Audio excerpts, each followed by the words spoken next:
Is all we have, and we live it as we believe in living it. But to sacrifice what you are and to live without belief, that is a fate more terrible than dying. Joan of Arc.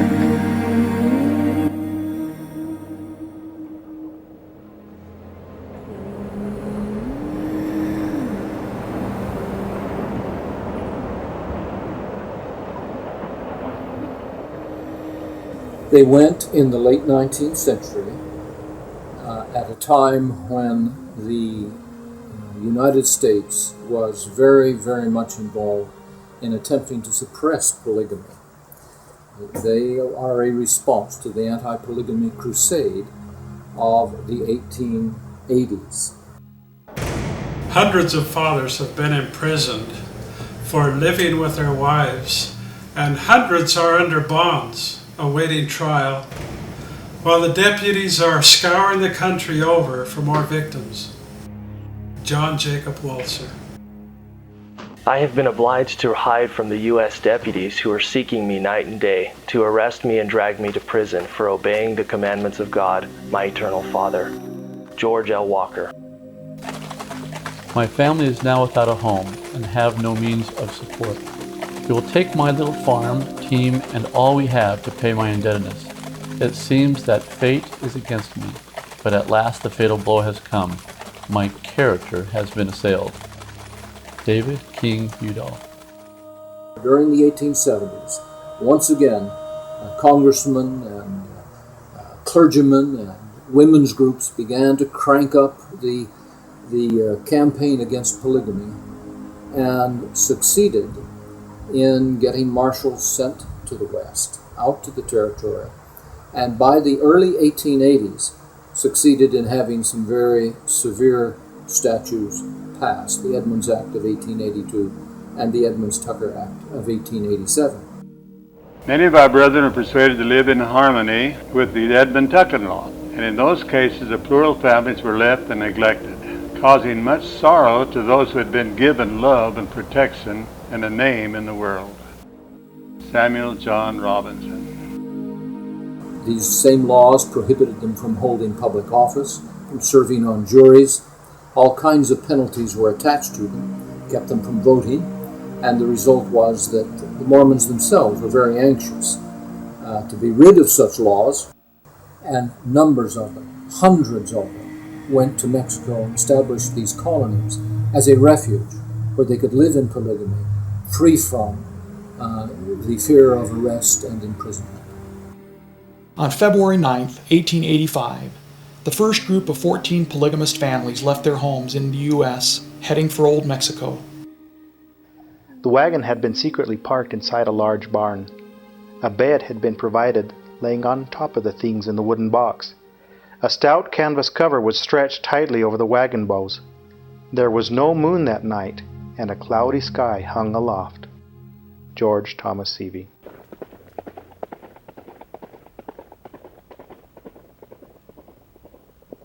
We reached Lee's Ferry the next morning by traveling all night. We took one wagon across at a time on the ferry and made the loose horses swim the Colorado River. Father made Molly and I stand with the horses' tails in our hands, so if the ferry boat sank, the horses would swim to shore and we'd be with them. Arthur Clark Judd. 2 weeks later, 24 more wagons departed, and a few days after that, a third caravan of 44 wagons headed for the land of refuge. Very soon we set out for Snowflake to prepare for our flight, not into Egypt, but to Old Mexico. I never like to think of the night we started. We traveled until nearly midnight according to the stars, and we waited there until morning when Sully had to go and get his first wife. That left me to drive the team and to be my own boss. Before he left camp, they killed a couple of sheep and put them in my wagon on their backs. This was late January and it was cold. The sheep froze stiff, and I would too, except for my heavy coat. Every time I looked around, I could see the sheep's legs in the air like clubs, ready to strike. To add to the luxury of my honeymoon, a snowstorm came. It was not welcome, but it came anyway. Amy Theresa Richardson.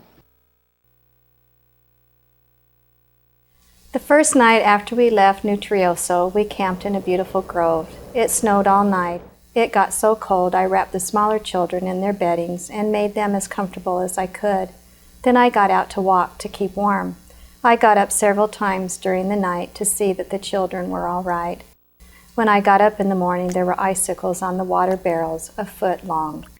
Hannah Hood Hill, Romney. It was an ordeal just to get there. We often forget that people coming from Utah and Idaho and going to northern Mexico traveled a greater distance than the Mormons who came from Nauvoo to the Rocky Mountains.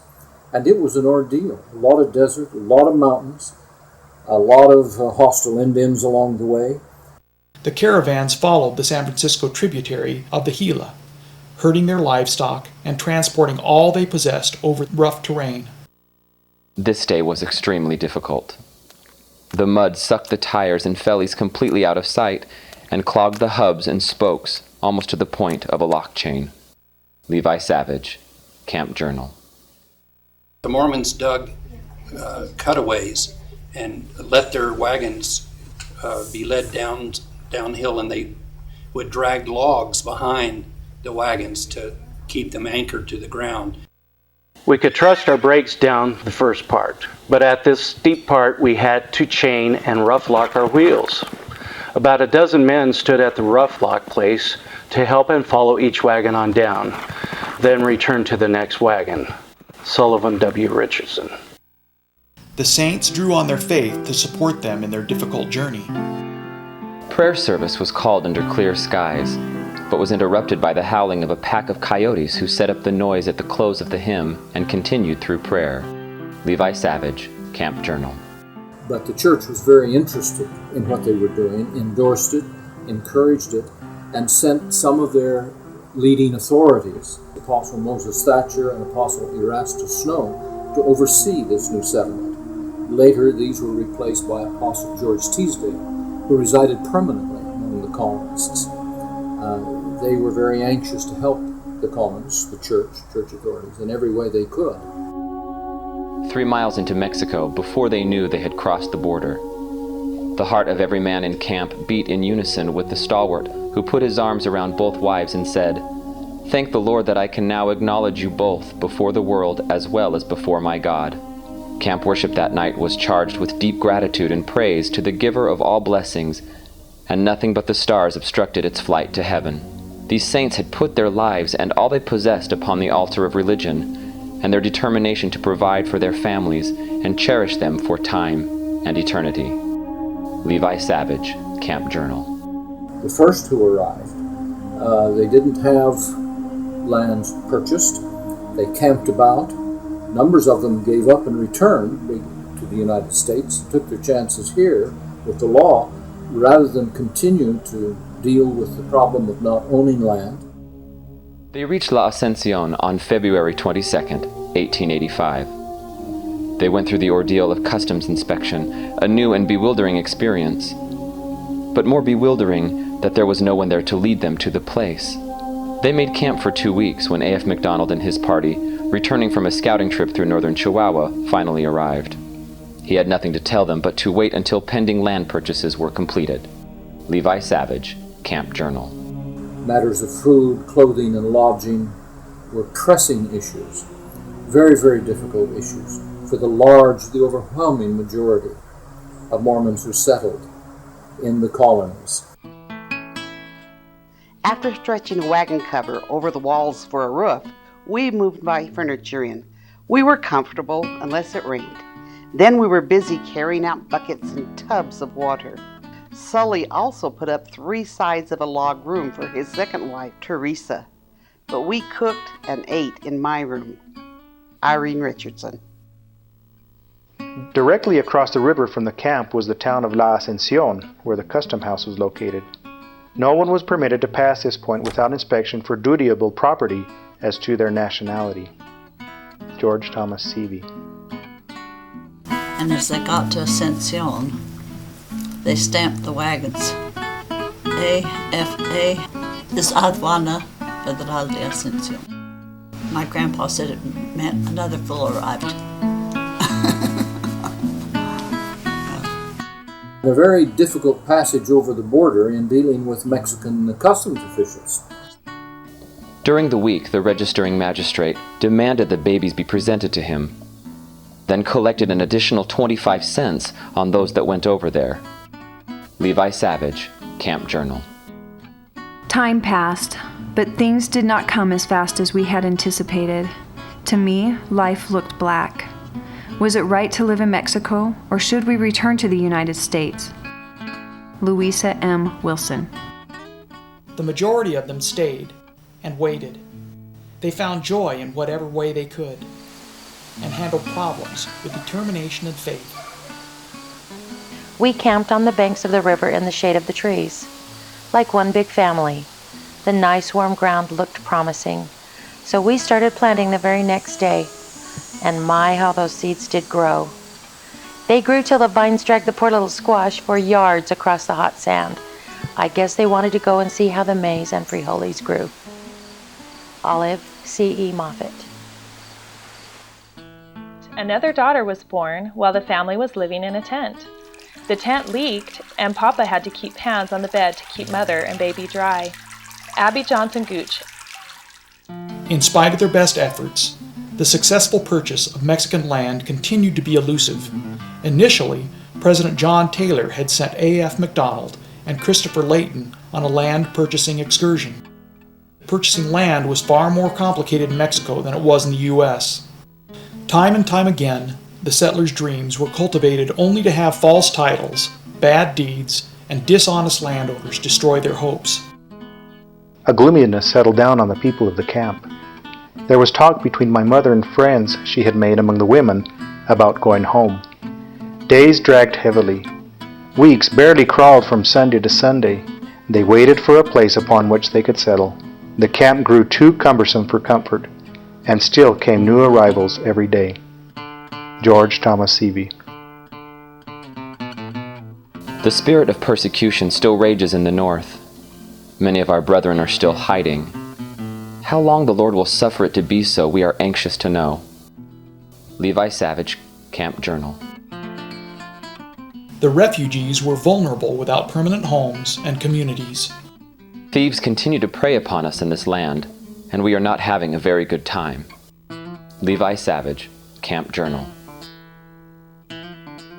March the 4th of 1885. The Garcia Claims offers everything for a city of refuge. It is near the Customs House and international borderline and the spring-fed river. Here it was decided that we should make an offer for the Garcia Ranch.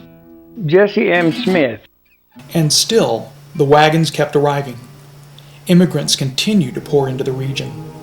Corralitos, located 12 miles north of Casas Grandes, became a hub for the refugees to meet and discuss their options. The quest for land was interrupted by an even more dire problem. We have just received an order to leave the state of Chihuahua in 15 days. A.F. McDonald. The executive government, not having received any official notice in regard to the motives which the Mormons have immigrated into the country, the governor orders the chief of the Mormons that they leave the state immediately. Sylvester Quevado. Feigning to convince the governor of Chihuahua of their sincere intentions, an emergency envoy was sent to Mexico City. Mission President Helaman Pratt sought the assistance of a lawyer in Mexico City, but a $100 retainer was required. Fortunately, divine providence was on their side. General Carlos Pacheco was able to assist them in getting an appointment with the president at no charge. The Mormons were favored in Mexico by President Diaz.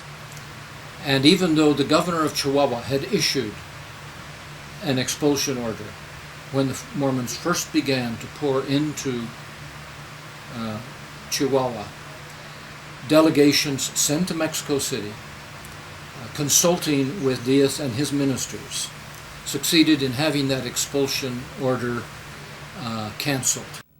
We want a class of people to colonize our lands who will build up and help to develop the resources of our country, and we feel assured that this is your objective in coming among us. Welcome to Mexico.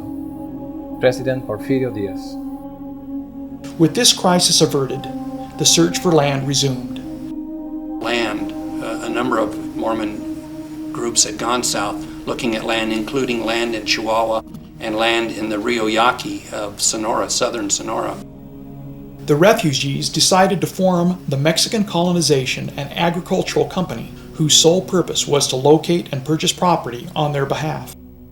Until land was purchased, the saints had to depend on the kindness of strangers. But there was one good old Mexican man who could see our condition and who was a big landowner, Jose Maria Hocken, who invited all the company to come and camp on his land until further arrangements could be made. They camped by the river in a grove of trees. All met together for Sunday worship. For once, when we returned from Sunday meeting, an old cow had worked in and helped herself to the flour and left the change on the floor. Cora May Merrill Hatch. Apostle Moses Thatcher, Lot Smith, and A.F. McDonald had gone to El Paso, Texas to conclude the purchase of land which has been pending for some time. Levi Savage, Camp Journal. Their options were limited. North of the border, marshals were ready to arrest and imprison the men. South of the border, no land, marauding Apaches, a foreign culture, and a new language were confounding the settlers. In the 1880s, northern Mexico had pretty much been deserted because of the Apache depredations. About 500 to 800 feet below the Continental Divide, the top of the mountain is the Continental Divide, was a hidden Apache camp. And so they were within almost gunshot. Two reasons that the Mormons were brought in was, first off, they needed to have a group there that could serve as kind of the first line of defense against the Apaches. Why was there so little interaction with the wild Apaches that lived so close by? And they said, well, the church officials told us not to harass the Apaches, not to kill them or shoot them. The saints discovered differences, not only in culture, but in climate as well. The state of Chihuahua was in the middle of a 2-year drought. There was extensive famine. Cattle are dying by the thousands, and men, women, and children are driven mad with hunger. Alberto Garcia. President Diaz allowed a freezing of import duties so food could be brought in to meet the needs of the local people. The colonists continued to face each day with determination. They remained optimistic, ever faithful that the Lord would provide. Our camp looked like the children of Israel in the wilderness. We would build a big fire at night. Then we children would play while the older folks would sing hymns, relate past experiences, and speak of their future hopes. Broughton Lent.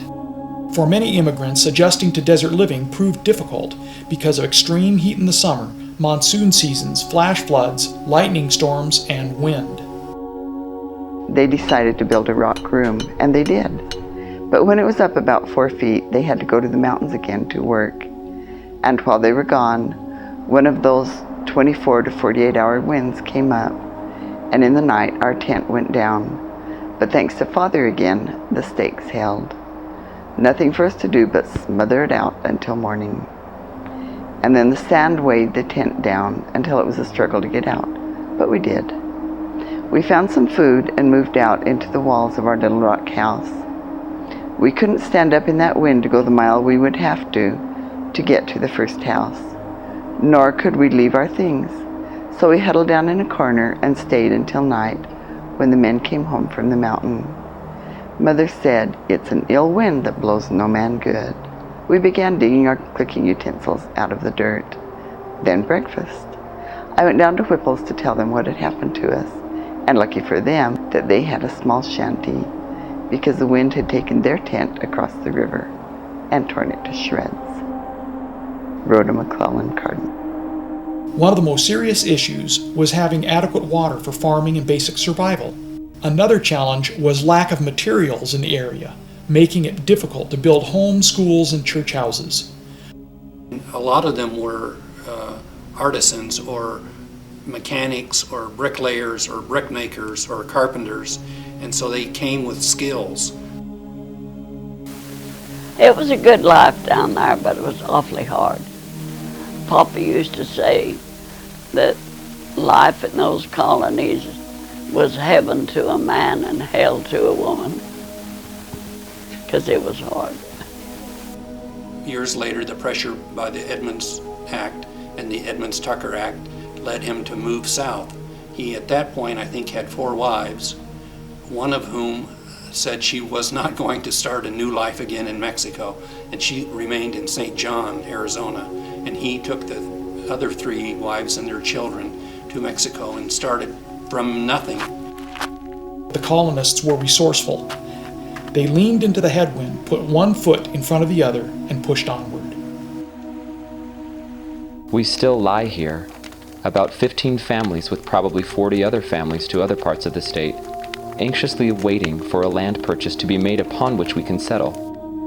We are pilgrims in a strange land, among strangers, exposed to the heat of the sun and the cold of the winter.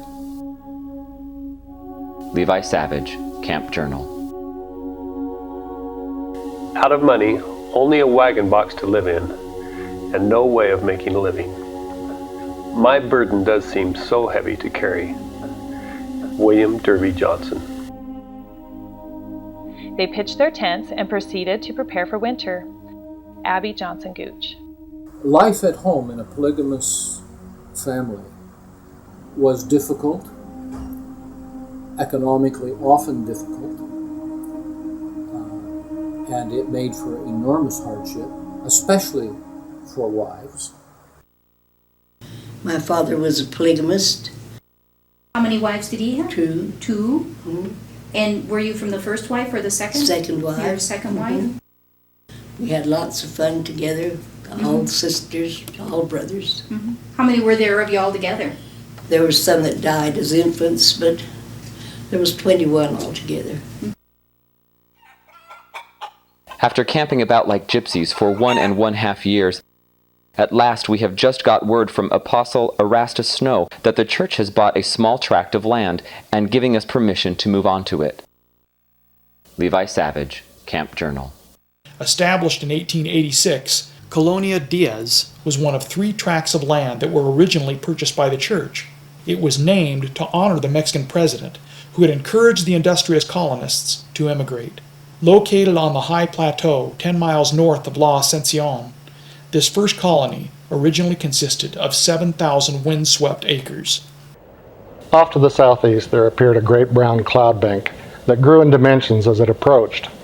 Fleeing before it over our heads went numberless birds of every description, giving vent to their feelings in frightened cries, conscious only that a storm threat relentlessly pursued. Behind them rolled the wind, tossing corn shucks, paper, and whatnot into the air as high as the eye could see, now dashing them down only to be lifted again and whirled into space, shrieking and roaring, driving horses, cows, and all living things before it. Our heads, bare because our hats were gone with the wind, were sore from the incessant barrage of the rock. Edmund A. Richardson.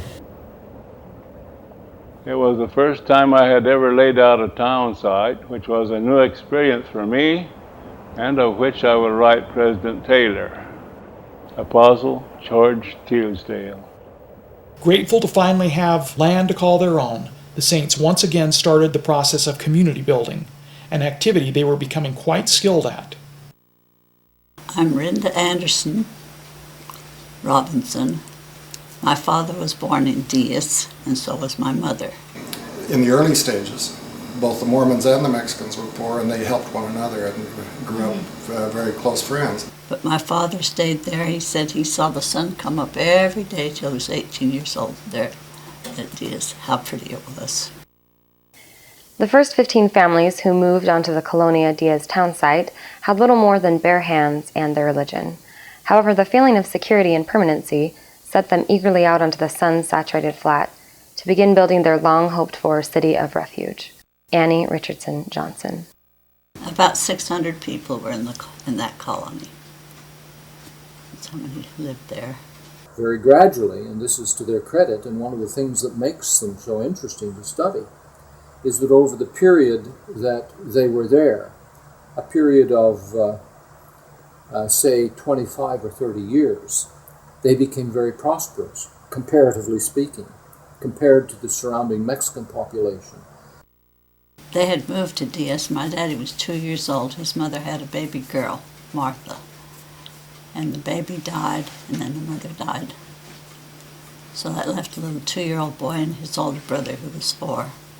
But the other wife took them in, and my daddy loved her. She treated them very well as a stepmother. She was very kind to them. Diaz had an opera house, a church and opera house. They had a big sugar beet mill. They had stores. They had homes. William Derby Johnson, the first bishop of Colonia Diaz, encouraged the development of the community. He also built the first shingled house by traveling to the U.S. to purchase building materials. I asked the brethren to rent land and prepare to raise grain, as we have concluded to build a school. Let us be united and accomplish it. Bishop William Derby Johnson. The lack of industry in the region forced the colonists to expand their skills and occupations beyond agriculture. Farmers became merchants, millers, freighters, lawyers, and manufacturers. Establish a mercantile business there. Better yourself and help the community grow. Know the Mexican people, their laws, and their technicalities of doing business in a foreign country. Erastus Snow.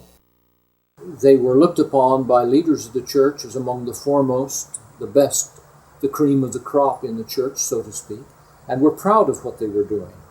They were living the gospel in its fullness. They had the reputation in their colonies of living so honestly and righteously, very faithful to what their leaders tell them.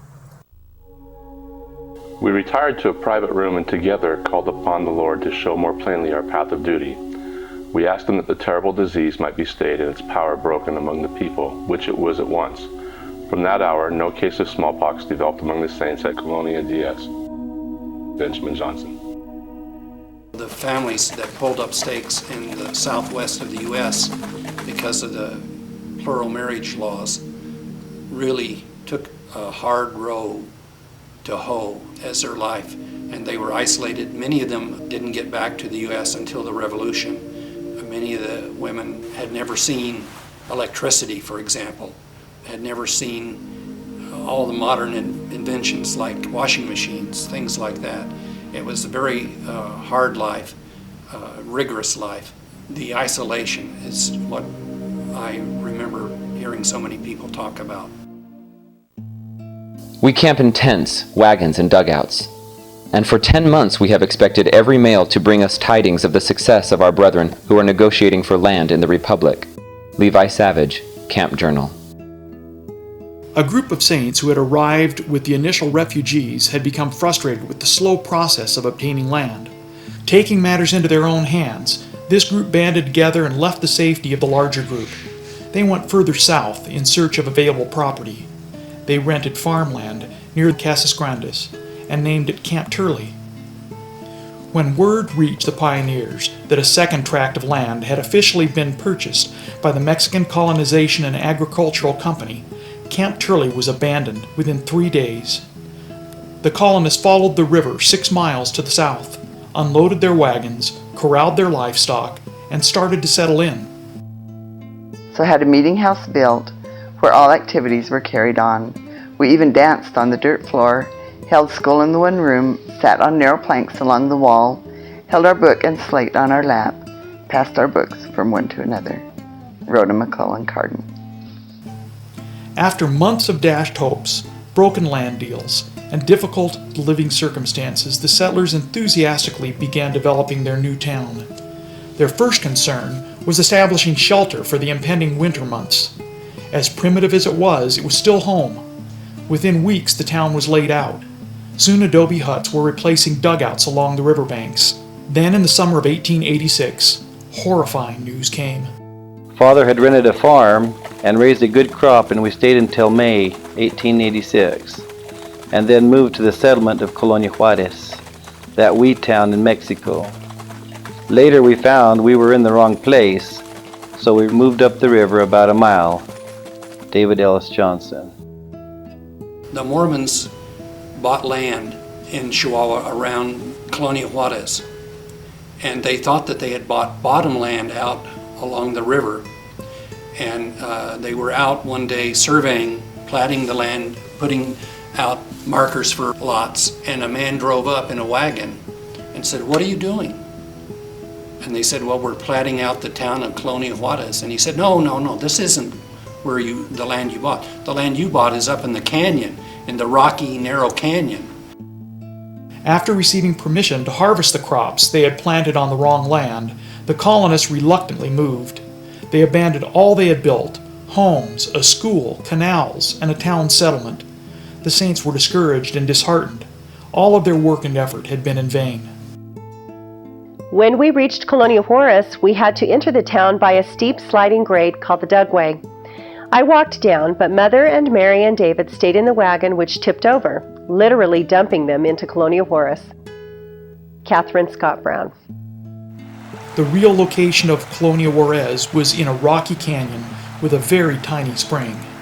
It was a devastating disappointment, and the saints were afraid the water would be insufficient to sustain them. Church elders offered their blessings and were more hopeful.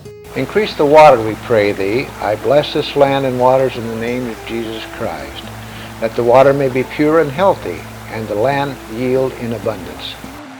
Moses Thatcher. Have faith about the water you need.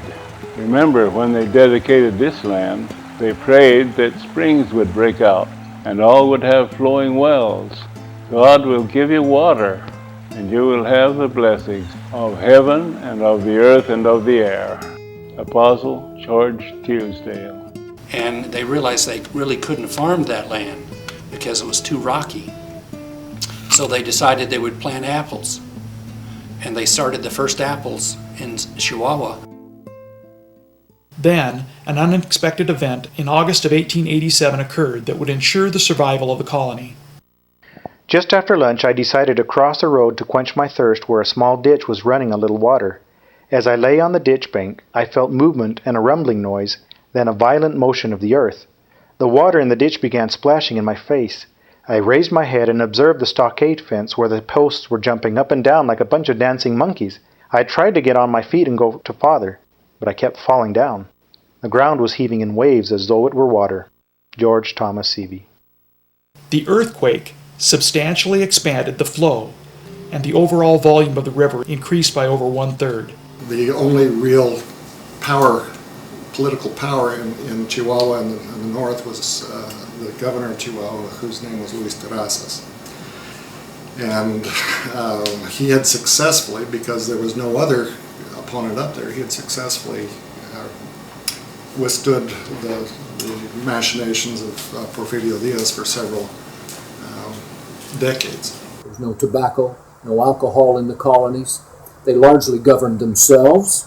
Terrazas was not an enemy of the church. In fact, he was the one that sanctioned the first meetings in Mexico. Part of the freedom they had, choosing their own destiny, shaping their own futures, and building communities that were Mormon through and through. They liked it. They loved it. And you're probably familiar with the fact that Diaz pointed out the wrong place for Colonia Juarez the first time. And it happened to be that the place he pointed out was Luis Terrazas' land. So that put Terrazas in the position of having to tell him, no, you've started establishing here, but this is not your land. You've got to move a mile or so down the road. Again, that was Porfirio Diaz' policy, was to balance one force against the other. Another new canal was begun. Once again, homes and a church house were built. Roads were constructed and a sawmill installed. Soon a cannery, a tannery, carpenter shops, and shoe shops served the community. My father-in-law had built an adobe house facing Main Street, leaving the frame house for us. Here we first lived in a wagon box, then in a shed, until we could build a one-room adobe house. This was our home for many years and where 9 of our children were born. David Alvin McClellan. The population grew to 809 by 1894. Life in Juarez was an adventure for young and old alike. We camped first after arriving in the colonies on the riverbank below Colonia Juarez. Someone caught a turtle, and Brother Prowse, who was traveling with us, was very pleased. He scalded it and took off the hard shell and then cooked it. It had 4 kinds of meat: I just tasted a piece of the white meat to be smart and to be able to say I had tasted turtle meat. We had a grist mill about a mile down the road. A grist mill's where they grind wheat to make flour, and it was the only mill in the country.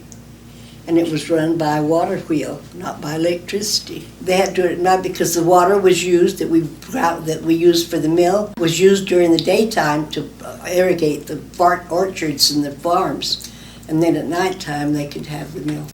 And so we could only grind flour at night, and that's what we did. My father would go over and grind flour at night.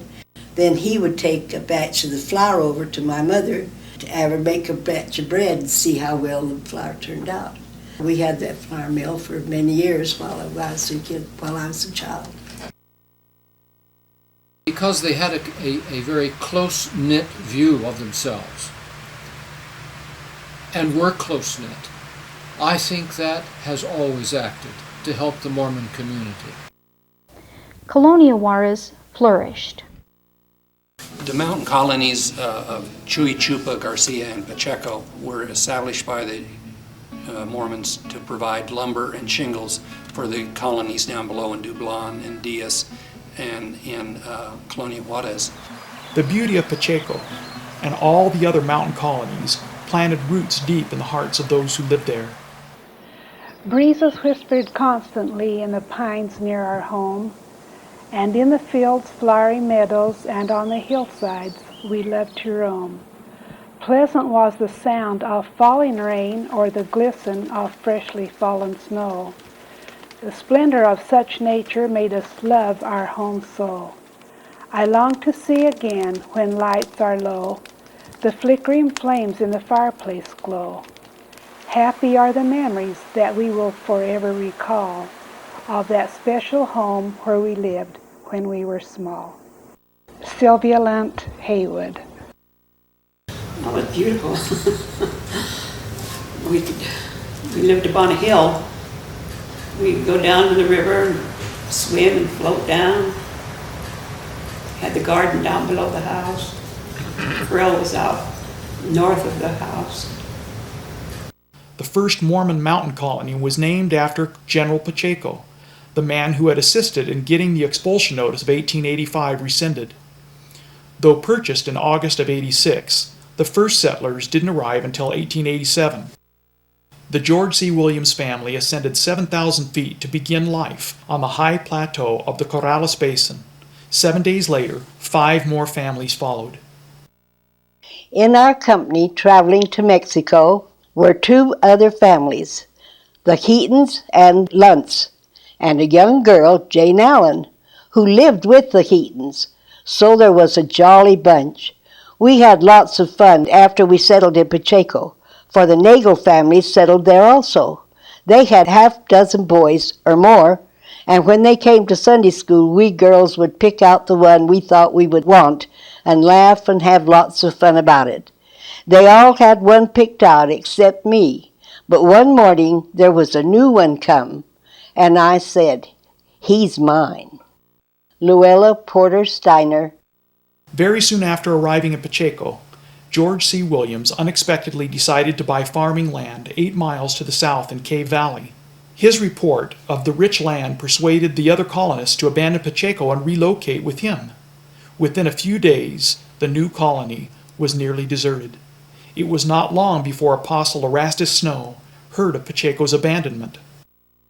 We had been there about 3 weeks when Apostle Snow came to see us. He gave us quite a scolding. Price William Nelson. He requested that the settlers return to land that had been purchased for Pacheco and continue to develop the resources of that colony. The colonists complied. After laying out the town, the community worked together to divert sufficient river water to the remote mountain settlement. Everything had to be freighted in or out of Pacheco. After moving to the mountains, we had to get our supplies by pack horse or wagon, hauling them a distance of 100 miles or more. Samuel James Brown. Although farmland was limited, the high elevation and heavily forested terrain was ideally suited for ranching and lumbering. The mountain communities provided many valuable necessities for the colonies. A lumber mill and a burr mill were built in Pacheco, enabling the Saints to produce building materials and supplies for the growing colonies. Late in the evening of the first day, one of John C. Nagel's sons arrived at our camp with a load of lumber he had brought from a sawmill in Cave Valley and gave it to us. We used to make a spacious kitchen and dining room by lashing a pole between two pine trees and leaning one end of the boards against the poles and letting the other one rest on the ground. This we called the shanty. Broughton Lunt. Another source of income was dairy. Cheese and butter were produced from excess milk. The community began to flourish, and in 1894 the population of Pacheco had grown to 342. For settlers who found joy in the fruits of hard labor, Pacheco was a bit of heaven on earth. When we were children, we gathered red berries every year and dried them. We called them bullberries. They were lovely in apple pie, boiled puddings, and with cream and sugar when they were fresh. I learned to knit when I was 7 years old. I used feathers from the chicken wings for knitting needles. I stripped the feathers and scraped the end of the feather clean. Maria Hardy Cooley. Education was a priority in the colonies that would prove to be a major hardship for the mountain communities. In the summertime, we all had a horse to ride. I grew up riding a horse. And Papa wouldn't let me have one in the winter because he said my job in the winter was to go to school. Well, education, is a part of the Mormon theology. This goes along with the idea of eternal progression. It is taught in one of their revelations that all that a man achieves in this life, all that he learns and acquires, will go with him into the next life. Now, my daddy got to go to school every other year, but then they had to work on the farm the other, so he was 18 when he graduated from grade school. And had very good schools, grade schools, in all of the colonies. And Lucille was the supervisor, and she visited all of the schools all of the time. But when the people had their families grow up and get out of grade school, they wanted them to have a high school, and so they would send them down to Colonial Juarez, and it was very difficult for them to separate the families. When I went to high school, I had to leave home and go from Chupi to Colonial Juarez, and it was about a 90-mile trip, but the roads were so bad it took all day long to get down there. They founded schools almost everywhere along with their church houses. They've been very, very educationally oriented. I couldn't go home except for Christmas vacation, and so we had one vacation a year. First year I was there, I stayed with Mrs. Bowman, and she was an older lady, and I wasn't very happy. In fact, the most miserable years I ever spent was when I was a teenager going to school. I used to think about going home, and I knew if I did, they'd just send me back. So I stuck it out. Most of them would come with them and live in Juarez while they attended high school. And after high school, they wanted more education, and so they would follow their children to the United States so that they could get higher education. And this process, plus the changing of the economy, took most of the people out of the mountains. And when they took most of the people out, the schools had to close. And when the school closed, well, there was nothing left for the others, and so they all moved out. The second mountain colony, Cave Valley, was also settled in 1887. The Mormons were not, however, the first settlers of the area. The cliffs surrounding the valley are pocked with caves containing giant oyas left by the Indians who had abandoned the region decades earlier. I selected a piece of ground, about 100 acres, cleared it of ground vines, marked the ground by hand, and planted it in corn. Price William Nelson. Cave Valley was inaccessible and remote. It was difficult to get supplies into the mountain valley, or easily trade for necessary provisions. The mountain colonists struggled with basic survival for many years. The families were all destitute and hungry. There was no way to get clothing or food except wild turkey and deer. Our clothes were ragged but clean. I was barefooted. My pants had been patched so much it seemed as though there wasn't room for any more. I put on 2 pair, turned one backwards so the holes wouldn't match when we assembled for church. And in this condition I presided over the people. But we were happy. Price William Nelson. Cave Valley was unique among the Mexican colonies in that they followed the United Order. Based on a principle of cooperation rather than competition, the United Order was intended to eliminate poverty and create an egalitarian society. They attempted to live the United Order, but it didn't last very long. It didn't work. Just as it didn't in Mormonism generally. It never worked very well. I helped in the establishment of the United Order. It is an order revealed to us by Joseph Smith.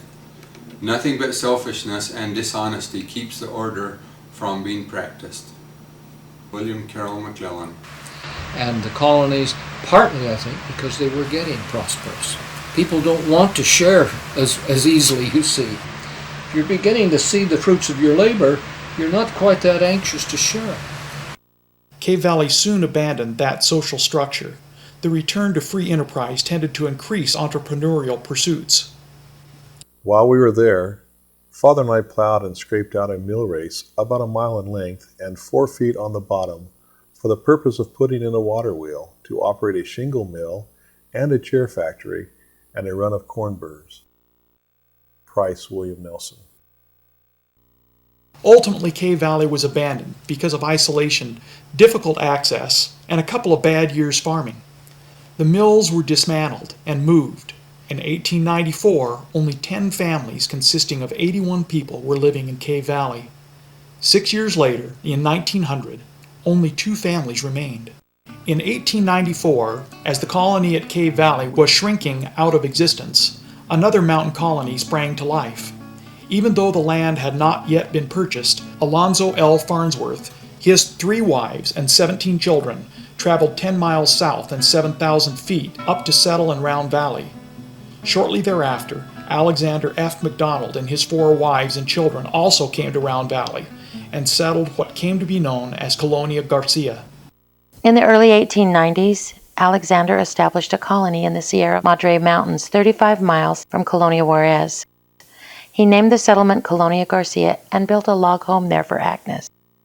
Lizzie Atkinson McDonald. Perhaps the glacial growth of Colonia Pacheco and steady attrition of Cave Valley made the Land Committee cautious, or possibly the rumors that the U.S. government was trying to negotiate with the Mexican government to acquire all church property stalled land acquisition in Round Valley. Whatever the reason, it wasn't until February 1898, 4 years later, that Anthony Ivins and A.F. McDonald purchased Round Valley from Telesforo Garcia and gave the community its official name. In spite of the shortened growing season and frigid weather, nearly 100 colonists were now calling the 1,300-acre Round Valley meadow their home. As the children grew, each of them was given chores to do which became their responsibility. There was no running water, so Elsie and Marguerite carried the water from the creek up to the house. This was quite a distance, and the return trip was uphill all the way. They carried a small galvanized tub between them and a bucket on each side. When they got a little bigger, they were allowed to take clothes to the creek and wash them there. Lizzie Atkinson McDonald. Well, we drank the creek water, but it was pretty good. We had a ditch down through our place, right down through the middle of it. And there was a big hole. They dug a big hole big enough to put a bucket down in there and lift out a bucket full of water. I've carried many a bucket of water up to the house out of that old water hole. Crops cultivated in the meadow included vegetables and oats and corn to sustain the livestock. The main industries were lumbering and shingle manufacturing. In later years, a new industry emerged that capitalized on the backwoods living in Garcia. Dr. Hughes of Philadelphia wanted me to go with him as a guide on a hunting and trapping trip. He came with a party of friends and we killed several lions, gray wolves, foxes, turkey, and deer. I took them down to the Casas Grandes station and they returned back to Philadelphia, well satisfied with their trip to the wilds of Mexico. Hiram Albert Clough. Chuy Chupa is the Tarahumara word that means place of the mist. At 8,000 feet, the colony of Chuy Chupa is often shrouded in fog. The only one I know anything about is Chuy Chupa, and that's where I was born.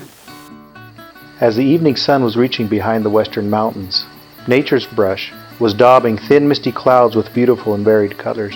Long streaks of light showed through, fanning out toward the dome of the heavens. The attractiveness of the picture was decisive. My mind was made up. Surely no other spot on earth could compete in my choice of a future home. George Thomas Seavey. And Chuy Chupa was different than Pacheco and Garcia. I guess Garcia was kind of in a little town, but Chupi was, that's a picture of Chupi up there. And it was a little town down in a valley surrounded by mountains and pine trees.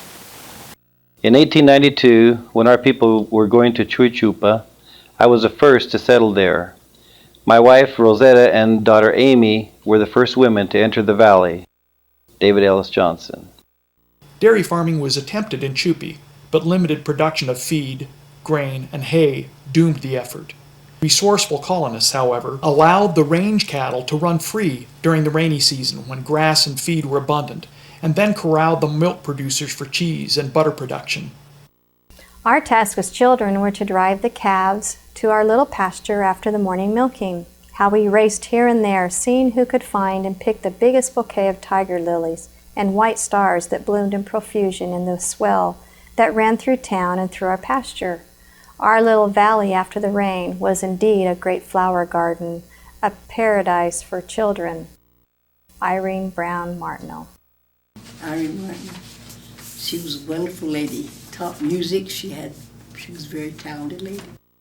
I don't know what else I could tell you about growing up there except that it was a lot of fun. While life in Chuy Chupa may have seemed like paradise for children, life in the mountain colonies was very difficult for families. I remember Mama making that soap out in a big black tub out in the corral where we built a fire underneath it. And I don't know what she put in the soap. There was lye and grease and I don't know what all. But anyway, it cooked nearly all day long. And she'd test it with a stick. And when it got done, it would cling to the stick and build up on the stick as she tested it. And then it was done, so we'd take the fire out from under the tub and wait until it cooled off. And when it cooled off, the soap would raise to the top and the liquid would be on the bottom. There was always so much water in it. And then we'd take a butcher knife and cut that soap into bars. The railroad from Casas to Madera was finally finished, and we had a little station 20 miles out from Chupi over a very rough road. Someone would go out on horseback once a week and take the town mail out and bring back what there would be at our station, which was called Rio Chico. We didn't have many old people in Chupi. They were mostly young couples raising families. As fast as their children got old enough to get out of the grade school, they began to move away where they could put their children in high school. Helaman Judd. The recorded population of Colonia Chuy Chupa was 80 in 1896 and had grown to 275 just prior to the exodus of 1912.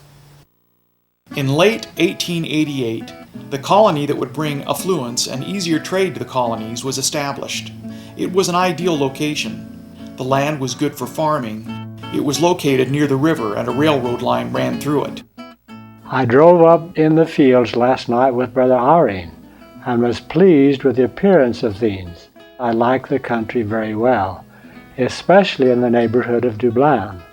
There is abundance of good land in that vicinity, which will finally find its way into the hands of our people. When it does, a large and prosperous town can be built up. Anthony W. Ivins. A German-Mexican, Louis Huller, first offered to sell some of this land to George M. Brown, a resident of Provo, Utah. Huller said that he would sell his land on the condition that 500 settlers participate in the purchase and relocate to the region. Brown placed ads in the Salt Lake City area newspapers. Soon, several hundred men and their families invested and immediately began the difficult trek south. George Lake and his family, who had been renting land nearby, moved into Colonia de Blan in late 1888. The investors began arriving the following spring. Soon it was discovered that Huller was unable to provide clear title to the land. Few houses have yet been built in Dublin, as the title to the lands upon which the town site is located is not yet secure. Anthony W. Ivins. As they arrived, the new settlers were advised to approach the local residents to buy, rent, or lease small tracts of rich farmland. Narrow strips of land that bordered the river were easily irrigated, were very productive, and most came with a small adobe house. From the terrenos in Dublin, along the river to the hills on the east was prairie land. The development of this land held the secret of the future of this colony. Each year, when the summer rains came, the prairie would become beautiful with tall green grass and wildflowers.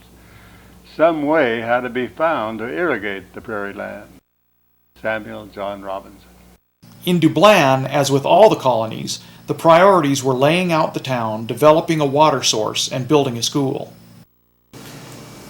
East of the colony in the foothills, there were 2 dry lakes. Water from the hills collected in them during the rainy season, but by spring they would be almost dry. It was thought that if during the high water season water from the river could be used to fill these lakes, they could be made into reservoirs to provide a source of water for the needed irrigation. In order to realize this, a canal would have to be built to carry the water a distance of 6 miles from the river to the lakes. Samuel John Robinson. The canals were completed, enabling the growth and development of the community to continue. I think they prospered for 2 or 3 reasons at least. One is they were hardworking people. They believed in the work ethic. And we worked on the farm too. I started when I was 5 and 6 years old. We'd have to herd pigs out in the alfalfa field. Big old sows with a whole bunch of little pigs, and so they couldn't go in. They couldn't go from the alfalfa field to the wheat. We had to keep them out of that. They also were great savers, saved their money, gave 1/10 of it to the church, and were able to work together as a church and a community in cooperative endeavors of various kind. Rather than pulling against each other, often they would join one another, build canals and bridges and things that made it possible for them to water their lands and bring in breeded hybrid cattle and whatnot. Another smaller canal would also be needed to bring the water back to town from the lakes, a distance of 6 to 8 miles. This could only be accomplished by the cooperative effort on the part of the people. Many had no faith in the project, and it was difficult for Bishop Robinson to convince them of the feasibility of such an undertaking. President Anthony W. Ivins supported the plan, and the work commenced. Samuel John Robinson. Joseph was not at all well, but had set a time to have the canal finished, and I pleaded with him to be careful or he would not hold out. We were having typhoid in some of the homes. Louis Carden and family had it. Joseph would come home exhausted every night from the canal and would go across the street to see how Louis was getting along. One night he came home, took a bath with my help. I could tell he had a temperature and told him to get in bed. He said not until he had seen Louis. So he went, but next morning he was not able to get out of bed. He had typhoid and lived just 4 weeks. Rhoda McClellan Carden. By 1900, the population of Colonia Dublin had grown to 763. Life in Dublin was rich in many ways. I wish I knew at what time the railroad reached Dublin. We were all so happy. It was hard to wait for ice to get there so that we could have ice cream and cold lemonade. Our first ice cream was made custard style and served at the tithing office across from the meeting house. And at midnight, when the dance closed, Brother Payne stood in the door and called out, "Follow the old Harry," and we lost no time in doing it. But when I found out the cream had egg in it, I couldn't think of eating it. Lewis said, "Goody, I'll eat it." So I sat there and watched the hungry crowd. Rhoda McClellan Carden. One of the key differences between the colonies that endured and those that vanished was the amount of industry that developed in the community to support a growing population. In addition to agriculture, canneries, tanneries, mills, and mercantiles were established to support the colonists. They were self-sufficient and they produced everything they needed. Mother used to can and bottle lots of fruit, plums, pears, peaches, and other kinds in order to sell it. Eggs had to be packed, cheese and lard prepared for sale, and butter remolded. She sometimes put the butter in sweet milk for several hours to make it fresher. We would work it over and mold it into 1-pound molds. One was round with the imprint of flowers on top. The other was oblong and was more easily handled and packed. There were no refrigerators then, so butter was wrapped in wet clothes and hung in the shade or in the cellar to cool and harden. Jenny Robinson. Mary Jane and her older girls decided to go into the candy business. They paid $100 for a pure sugar candy recipe, got a small hand mill, and started the business. As it grew, they were unable to handle it in the home kitchen, so Papa built a little candy shop. He decided to help with the candy making, and it became a major part of the family income. Candy was supplied to all the Mormon colonies, as well as to some of the Mexican communities nearby. Abby Johnson Gooch. Almost immediately they began exploring for other lands and locations where they might settle. Some went into Sonora, and eventually colonies were established in all three places. The first settlers in Sonora arrived March 14, 1892. It took almost a month to traverse the rugged Sierra Madre terrain from Chihuahua to the new settlement. Some of the men decided to investigate some land in Sonora and find in a new valley where there was plenty of land and water. We decided to buy a tract of land to try farming. David Alvin McClellan. The majority of the Sonoran settlers were colonists relocating from the mountain colonies. The lower elevation created an agricultural boon, with the growing season of almost 10 months. The town enjoyed immediate prosperity, and many homes were built. But soon, the desires of the individual families began to override the needs and goals of the community. Apostle Teasdale visited the colony and warned the people about pride and the benefits of working together for the common good of the community. Apostle John W. Taylor. There was a prophecy that had been made about Colonia Oaxaca. The Oaxacans had a very, very difficult time of making a go of it because it wasn't a big broad valley with a lot of farmland. The land around Oaxaca on the Rio Bavispe, the Bavispe Valley, was little pockets of land in rincones or corners of the river. Only one family could usually farm in each of the pockets, and so there was no communal irrigation ditch dug, and there was some dissension among the colonists. I tell you, people, that if you don't repent, quit your backbiting. The time will come when the jackrabbit and the quail will run these streets unmolested. George Teasdale. When the flood hit, the people of Oaxaca remembered that prophecy. In November of 1905, northern Mexico experienced an unusual abundance of rain. The Chihuahuan colonies sandbagged their homes from the river overflowing its banks. The water surged over the mountain, heading down towards the Sonoran colonies. During the night, the river swept through Oaxaca, destroying everything in its path.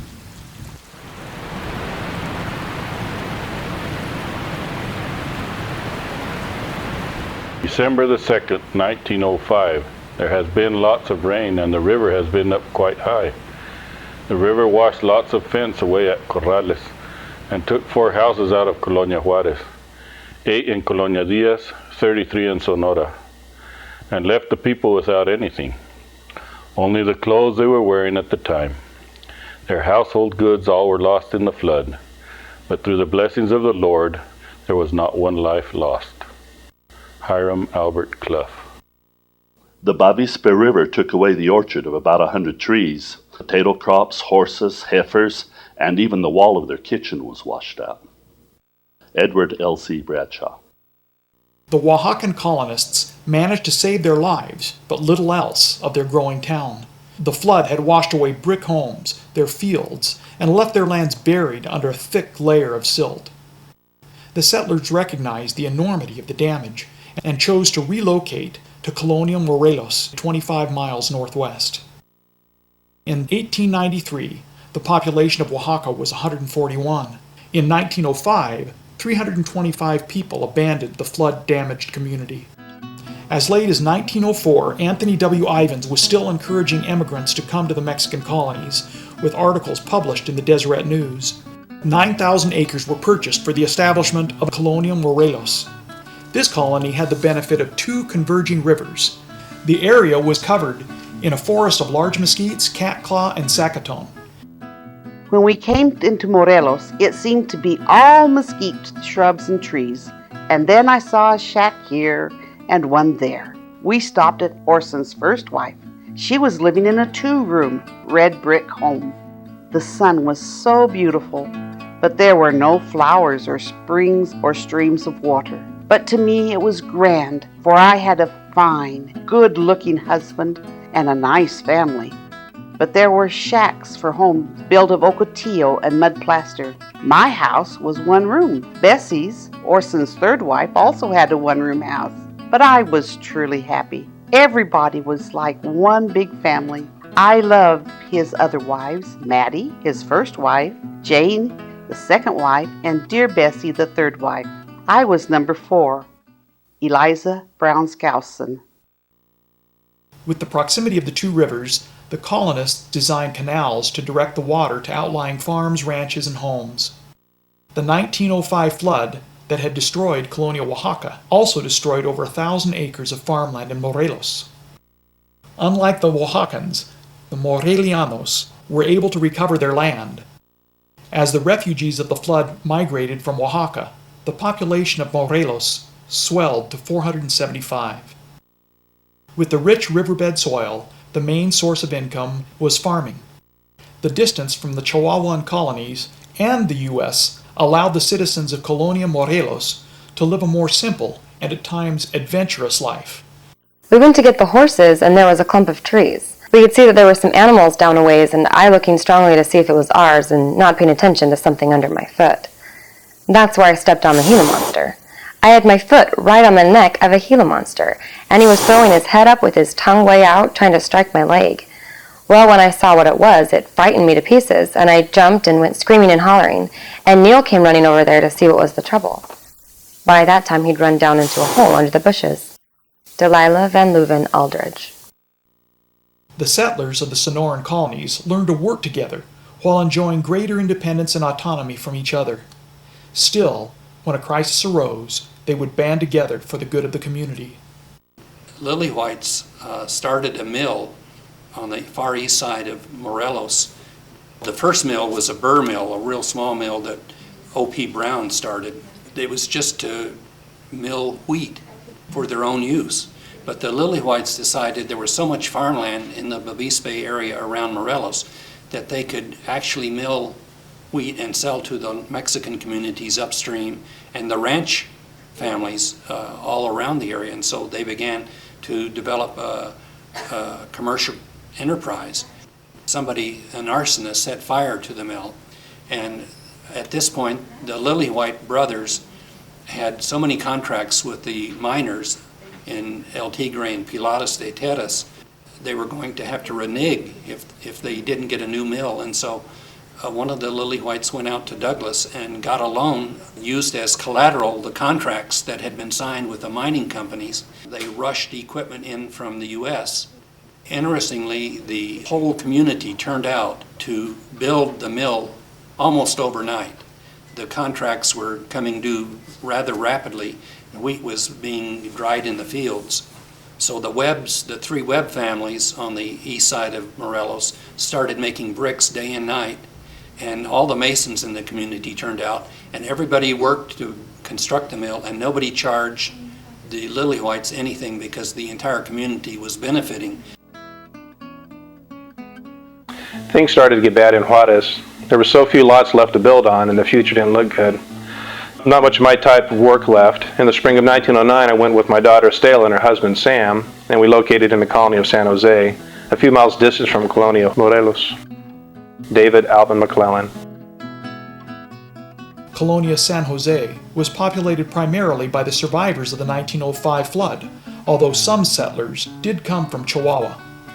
Because of the very rugged terrain, it took 3 weeks by wagon to travel from those colonies.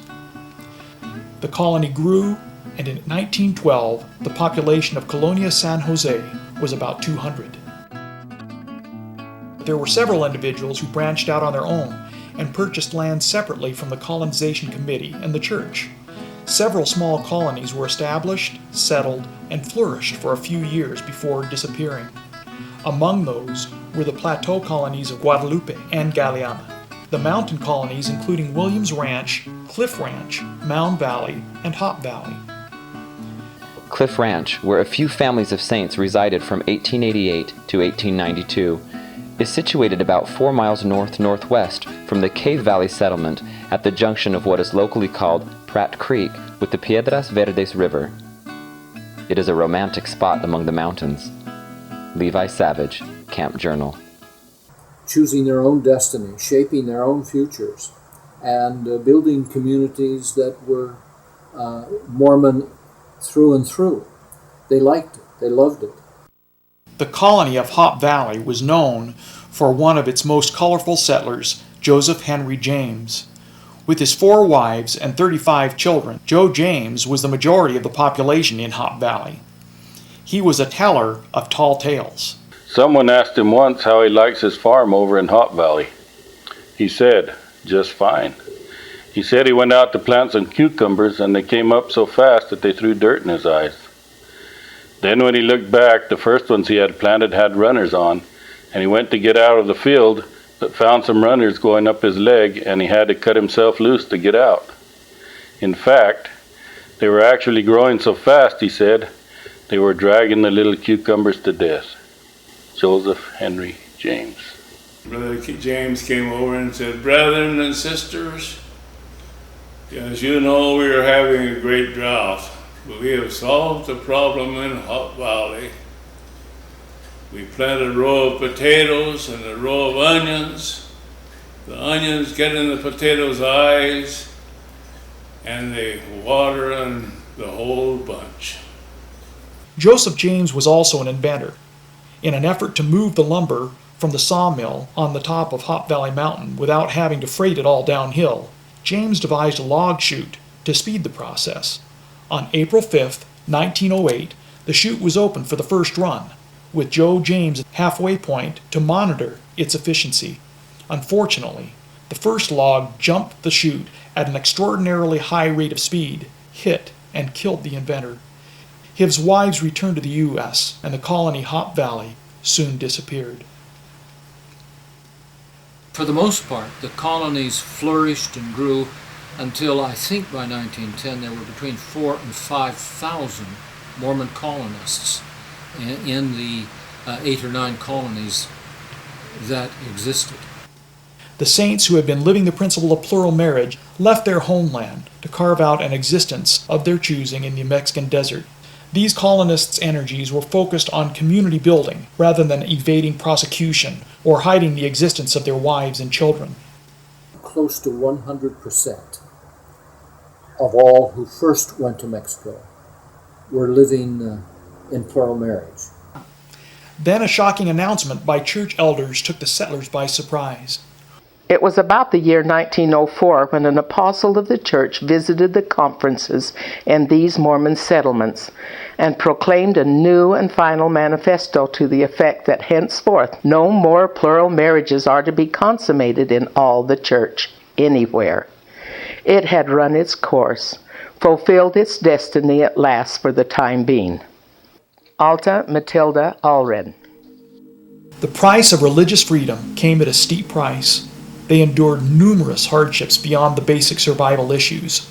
Diseases ravaged families because of limited medical care. School because I had typhoid, and I remember laying in bed and they didn't feed you anything. We sold the crackers. About starving, I remember somebody brought a great big pear and put it on the foot of the bed, and I thought, oh, if I could just have that pear. Oh no, that wouldn't be good for you. I was just starving, that soda crackers, hot and scalded milk. Thinks about all I remember they'd feed us, and we just starved to death. Many women died in childbirth or shortly thereafter. Thieves and robbers were common in northern Mexico. Among those who lost their lives in the colonies was Agnes MacDonald, the third wife of Alexander F. MacDonald. She was murdered in their store. Apache incidents in Chihuahua, the Thompson family massacre, and there were Apaches that rode in armed into Chupa at one point. Murder, massacre, disease, and death were only the tip of the iceberg as to what the colonists would face. A shattering political upheaval in their land of refuge would destroy all they had built. In the late 1800s, the support of President Diaz was the catalyst that promoted the migration of the Mormon polygamists to Mexico. Diaz expressed indifference to their religious practices. Many Americans found that they could get contracts issued to them with concessions, very liberal concessions in terms of the amount of land given them, in terms of the amount of time granted them before they had to pay taxes, or things of that sort. Very liberal concessions and contracts by the Porfirian government. But of course, this is what would later result in hostility toward Diaz and fuel the revolution. In 1910, the Mexican Revolution began.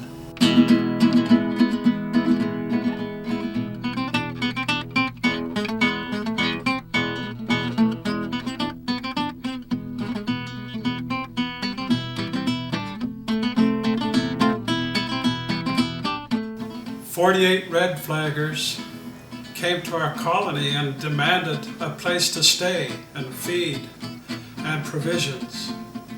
They occupied Andrew Irene's house and fed his hay to about 65 to 70 horses. John Jacob Walser." In the beginning of 1912, the people were becoming increasingly worried about the revolutionary conditions. The rebel forces were coming nearer. We were victims twice of renegade bands coming to the store and demanding supplies. The bands numbered about 50. Each time they came making their demands, the leaders lined their men along the fence, standing their guns against the fence for use if necessary. Several officers entered the store and demanded supplies. We had to tear up unbleached muslin to make bags for them to carry away our coffee, sugar, rice. They paid us in worthless revolutionary money. Catherine Scott Brown. The Mexican nation is still in the throes of the revolution. The end is invisible. The red flaggers have killed a large number of cattle in the Dublin pastures. John Jacob Walser. While political battles for power raged in Mexico City, the area around the colonies was particularly vulnerable. People in Morelos asked the church officials, what should we do? And they said, be as neutral as possible. Don't take sides with the revolutionaries or with the Mexican military. Remain neutral at all times. Take no part with either side. Explain carefully your position and endeavor to be at peace with the latter. Meet their demands in reason, and give or deny with all the wisdom possible. Be humble. Seek diligently the help and protection of God. Though you lose your animals and property, I promise you, you will not lose your lives. Anthony W. Ivins. In the summer of 1912, several factions had all been competing for control of northern Mexico with no certain winner. The opposing sides had honored the Mormons' decisions to remain impartial politically, but they all demanded economic support in the form of supplies. The Mormons have horses, which were always needed by revolutionaries. and especially they had guns. But also they had food and clothing and almost everything else that so many other Mexicans didn't have. Then came trouble with the Mexican Revolution. We were molested a few times, and I always carried my rifle to the field with me. Some of our livestock was stolen. They were everywhere, and it seemed they wanted all of our possessions, our guns, ammunition, saddles, horses, and food. David Allen McClellan. They came about 300 strong, 80 or 90 of whom came into the store and ordered us to give them what they wanted. One ordered Oren to open the safe, which he did, and gave them what money there was in it, a little less than 200 Mexican. They signed a receipt which I wrote out in Spanish. They took 2 horses and the delivery wagon from the store. While these men were loading the store, the balance of the company went through the town hunting horses, saddles, and so on. Anson Bowen Call. After 25 years in Mexico, the Mormons had built productive and progressive communities.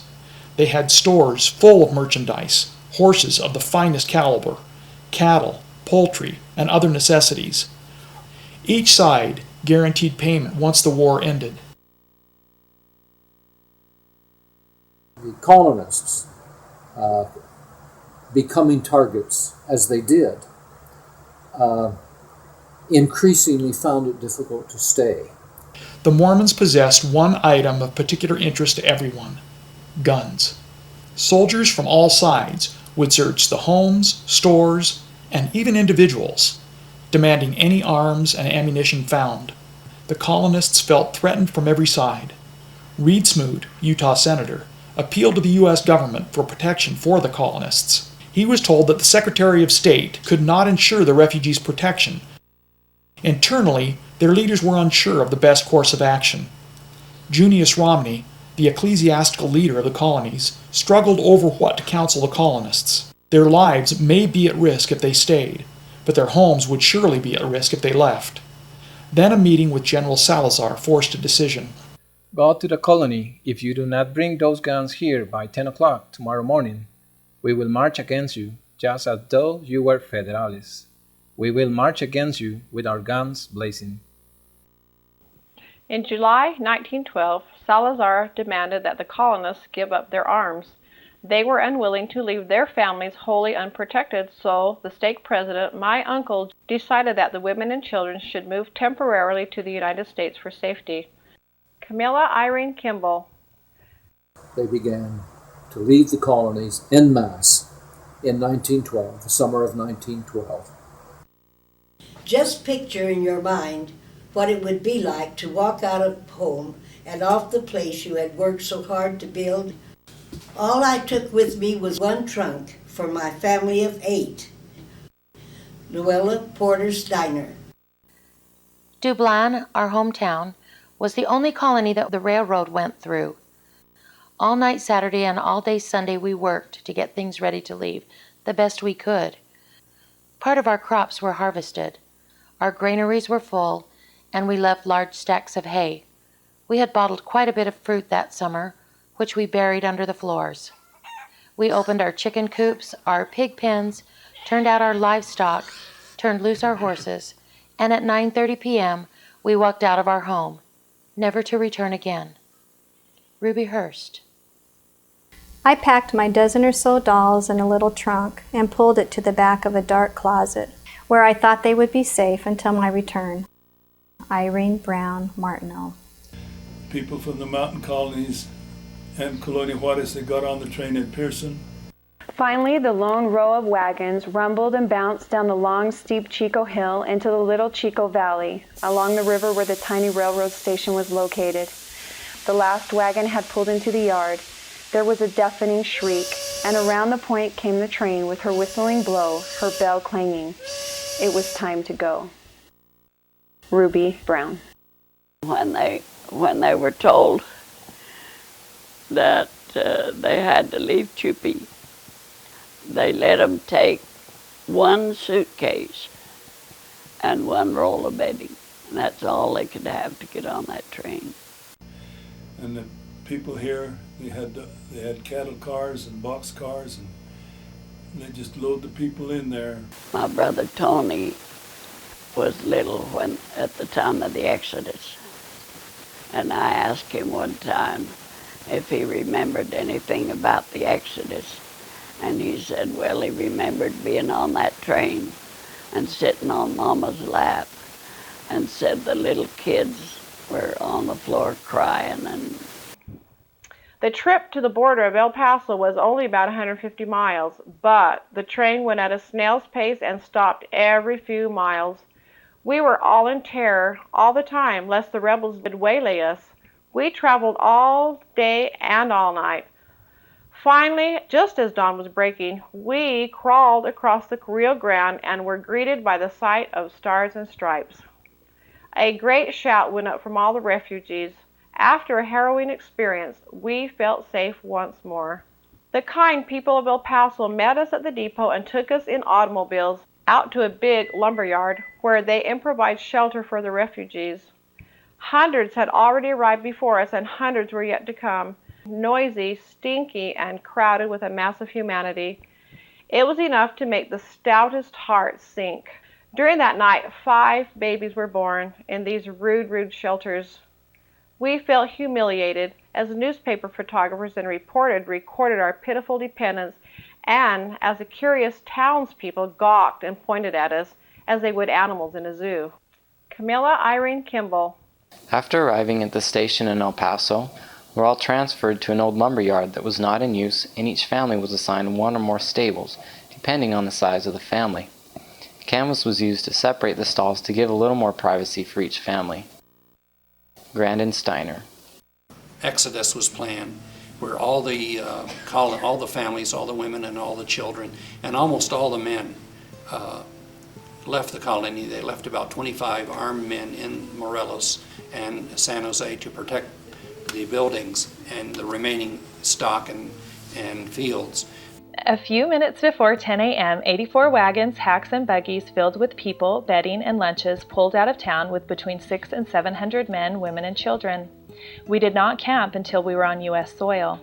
We finally pitched camp at Hachita, New Mexico, and were provided with tents and provisions by the U.S. government, and from there people scattered in all directions. Abby Johnson Gooch. But everybody was loaded into wooden wagons, freight wagons, and by that time a road had been built from Douglas to Morelos, and they went out via the Cucha Verde. After the families had left, the men and older boys remained in the colonies to protect their property. They sadly watched the revolutionaries run a train of boxcars down the tracks in front of the Union Mercantile, and with 500 men for protection, carry out merchandise to fill the cars. The revolutionaries then ran the train south, and stopping at every town, switched off a car and told the people to help themselves. All the merchandise of the Union Mercantile was lost and was never recovered. Henry Irving Bowman. Until they'd go to their meetings, and then at night they'd come and tell Junius what they decided. And they decided they were going to raid on all the towns the same day. They said, we want all your guns. They didn't want to give up all their guns. How could they? Junius Romney decided escape was the only option. Word spread that the men should herd their cattle and horses and meet at the stairs, a familiar location to the colonists. Our bishop met me and sent me through the hills far away from the road to Colonia Garcia as a runner to tell the Garcia men to meet with the Pacheco men at a certain place in the mountains. The night we left our homes at Pacheco, the Mexicans set fire to the town, burning all the lumber houses. Robert Chestnut Beecroft. As the men gathered in the mountains, it was decided to bury church records for safekeeping until their return. The men waited at the stairs as long as they could. All of the colonists had arrived except those from Chuichupa, confident that the rugged mountain colonists could make their own way. The other men left for the U.S., mindful of the Federales, the Red Flaggers, and the Apaches. As soon as the colonists left, the Mexican revolutionaries began a campaign of looting and destruction. Mexican citizens living near the colonies joined in the pillaging. Private homes and ranches were ransacked. Livestock was appropriated until almost every available thing of value in the colonies was carried away or destroyed. There was little wanton destruction of property except in Colonia Diaz, where the better part of the residence and public buildings were burned. President Anthony W. Ivins. The majority of the initial colonists returned and remained in the United States following the Exodus of 1912. Those who had polygamous families made hard choices. Some families separated and lived in different states. There were some who chose to return to Mexico. We thought we had troubles before the Exodus, but it was nothing compared to what we went through since returning to Mexico. During the summer of 1915, after Villa's defeat at San Luis Potosí, he came here with his army of 14,000 men on his way to Sonora. Part of them stayed at Nuevo Casas Grandes, and a great number stayed at Dublan. They demanded that the people give of their substance. They went into the cornfields and picked roasting ears by the hundreds. Ida Elizabeth Eyring Turley. For many years I have noticed that almost everyone who says or writes anything about the Mormons leaving Mexico speak of the Exodus, as if there had been only one. But the fact is that there were three, and I was a part of all three of them, one by train and the others by team and wagon. Joseph Franklin Moffat. Mexico had become their home, their place of refuge. They had fallen in love with its wild, untamed mountains and its natural beauty.